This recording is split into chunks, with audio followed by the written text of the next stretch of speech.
Don't let the size of this scare you. I can't really see too well, so it's about a few sentences on a page, so it's not that long.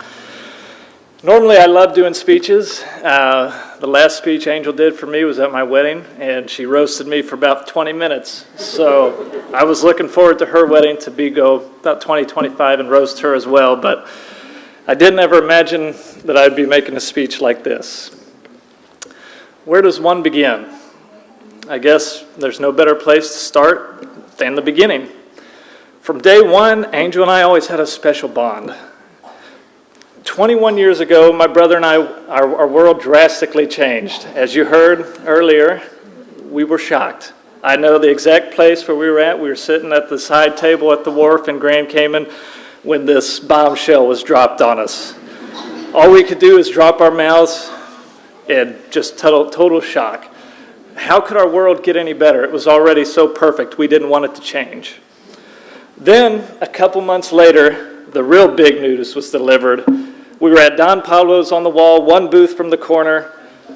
Traumatic events leave those details in your mind. I just knew it was a boy.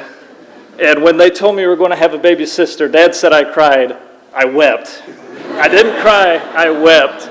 I jumped out, ran to the booth behind, and laid there uncontrollably crying for the rest of the dinner. But if you fast forward a few months, there I am holding the sweetest baby princess you could imagine. The photo of me holding her with a huge grin was pretty much identical to me holding Killian this last Sunday as I paraded him around the sanctuary. For 9 months knowing she was coming, I dreaded every second of it. But in less than 9 seconds of holding her, she wrapped me around her little finger.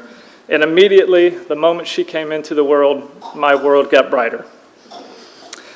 This will give you a slight glimpse of how much I loved Angel. When Killian was born, the nurses brought me over and asked if I wanted to put on his diaper, the first diaper for our baby boy. I hesitantly said I would do it. I didn't know how to change diapers, so they kind of walked me through it. I'm fiddling around here. I get it done. I have a nice proud look on my face. They say, "Great job."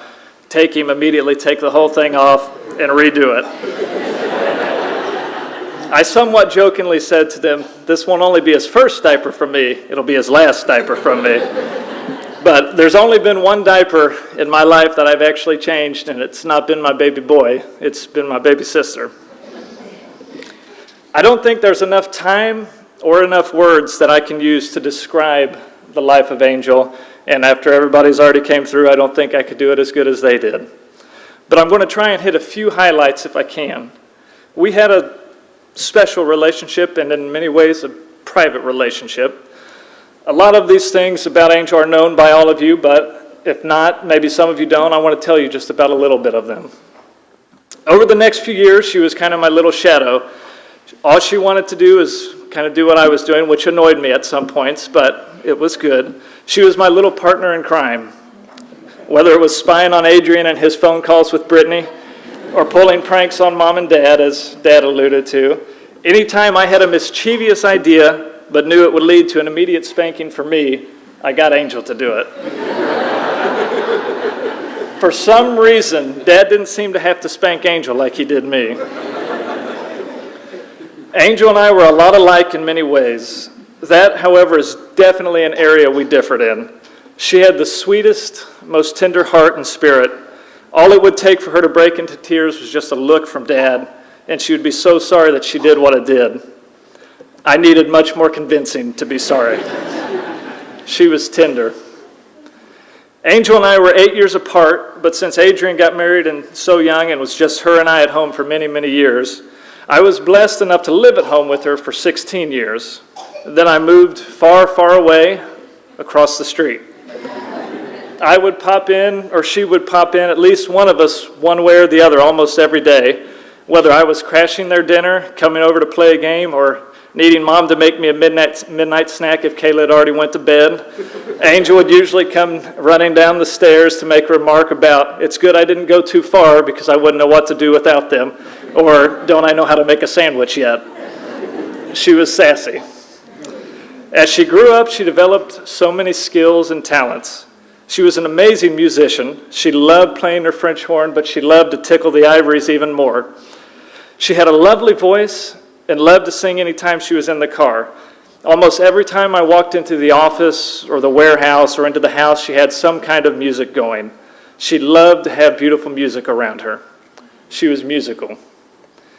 Anytime we were in the car, just us, she would get me to sing with her.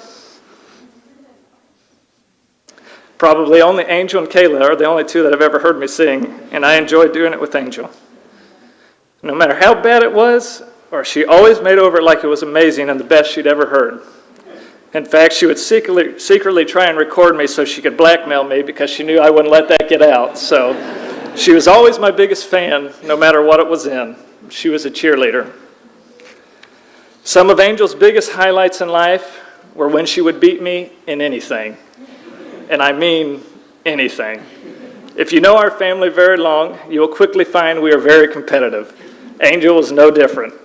It didn't matter if it was playing a little game like Uno or out on the golf course. Whatever it is, we play to win. It seems a lot of pictures I have of Angel are celebrating her victories.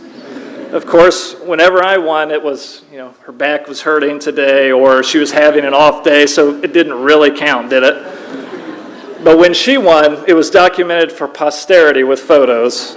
She would have a grin from ear to ear with the number 1 sign as she snapped a selfie with me in the background, kind of unfortunately begrudgingly in that photo. But I wouldn't trade letting her win any of those times for anything. And nothing would get her going more than when I told her that after she won, which, of course, I never did let her win. But anytime she beat me, it was because she beat me fair and square. She was a winner. Once she graduated high school, she came and worked with me in the insurance business. She jumped in head first and started learning the ins and outs of the business. And I didn't give her the most glorious tasks to start. First, she was calling and getting and inputting information for about 8 hours a day. And she did that for weeks on end. I absolutely hated doing that, so I thought it was appropriate that I passed that along to her. She knew it needed to be done and took it in stride and did an amazing job at it. Then she eventually grew from that role and basically took over the whole business from me, and all I did was simply help out on a few things here and there. She was determined. But that wasn't enough for her. She wanted to help me in the pet food business too. She would come to me and say, I want and can do more to help you. How can I help? What do you need me to do? She didn't love going out and handling more beef liver than she thought even existed in this world, but she did it with a smile. Sometimes she complained about the smell, but no matter what I needed her for, she would be there. It doesn't matter the task, whatever it was, she would do it. Doesn't matter how big or how small or how bad it smelled, she was there. She was dependable.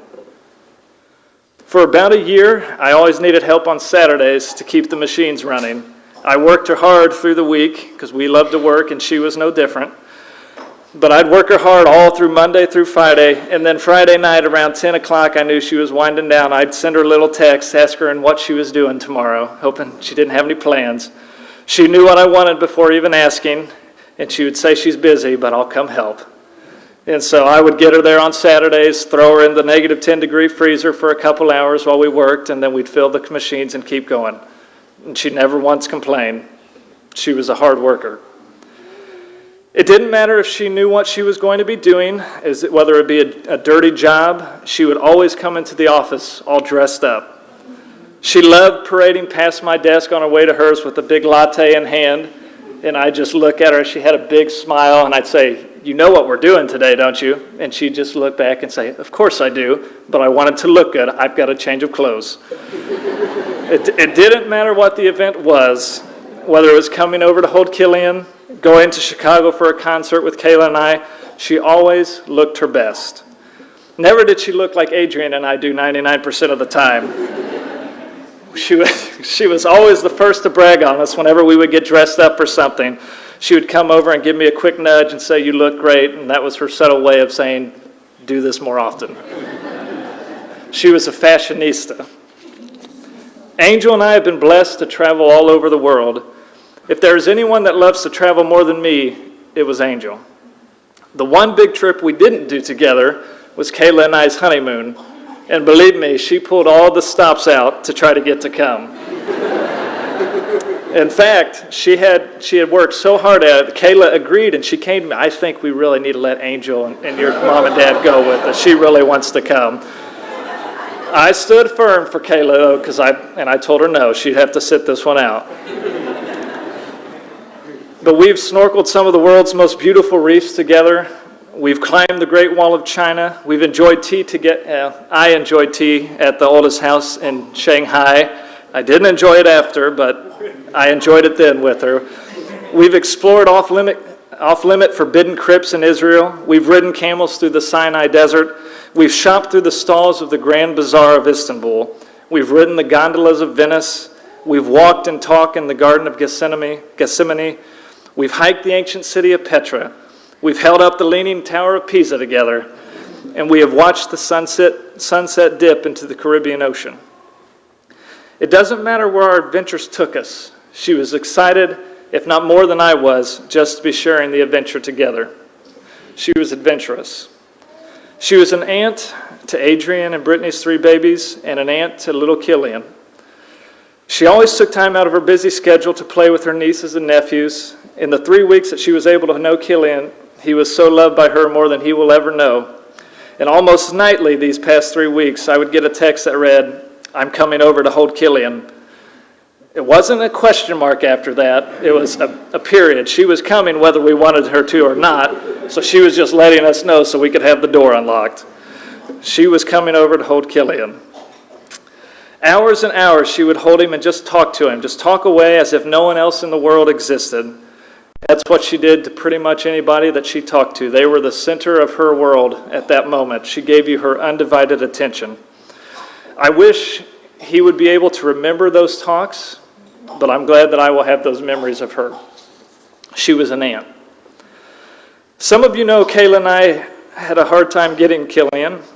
Sometimes it was a long, lonely road to walk, but Angel could always make it brighter.